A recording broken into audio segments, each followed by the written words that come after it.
સિનોર તાલુકાના મીંઢોળ ગામે પ્રાથમિક શાળાનું મકાન તોડી પાડ્યાને 5 વર્ષ વીતી ચૂક્યા છે, છતાંય નવી શાળાના બાંધકામની કામગીરી હજુ સુધી શરૂ ન થતા સિનોર અને કરજણ તાલુકાના કોંગ્રેસ સમિતિની ટીમે સ્થળની મુલાકાત લીધી હતી।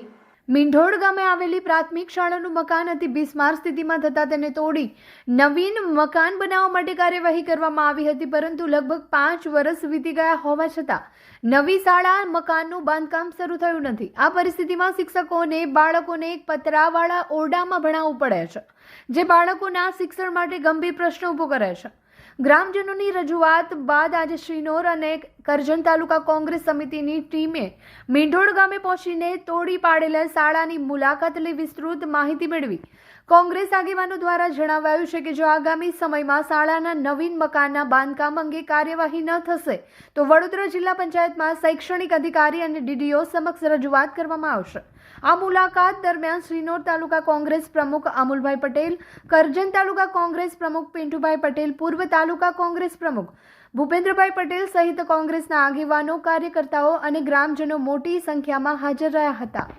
સરકારશ્રીને મારી નમ્ર વિનંતી છે કે અમારા ગામની આ શાળા 5 વર્ષ પહેલાં તોડી નાખી, એનું આજ સુધી કોઈ બાંધકામ થયું નહીં। અમે અનેક રજૂઆત કરવા છતાં પણ અમારી વાતને કોઈ ધ્યાન ઉપર લેતું નથી। અગાઉ પેપરમાં પણ આવેલું છે।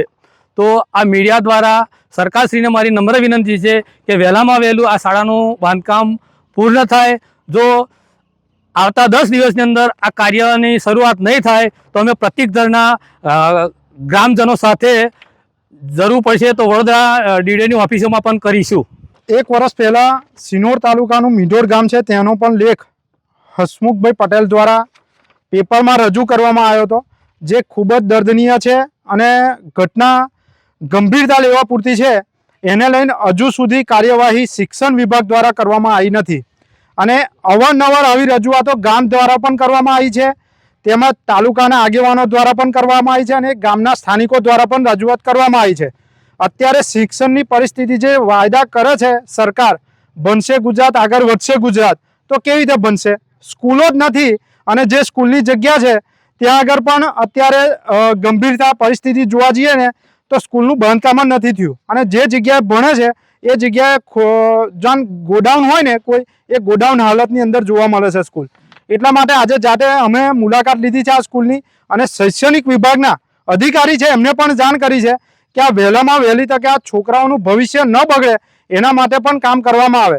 જ્યારે સરકાર વાયદા કરતી હોય કે આગળ વધારીશું અને છોકરાઓને શૈક્ષણિક આપીશું, તો સરકારે આવા જ વાયદા કરીને છેલ્લા 30 વર્ષની અંદર 6000 શાળાઓ બંધ કરી છે।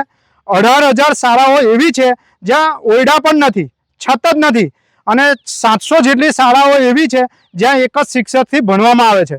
એટલા માટે ગામજનો દ્વારા પણ અવારનવાર રજૂઆત આવે છે। એનું કારણ કે પોતાના જે વાલીઓ છે એમને પોતાના છોકરાના શિક્ષણની અને ભવિષ્યની ખૂબ જ ચિંતા છે। એટલા માટે ગામજનોએ ભેગા થઈને આજે અમને બોલાવ્યા છે અને રજૂઆત કરી છે।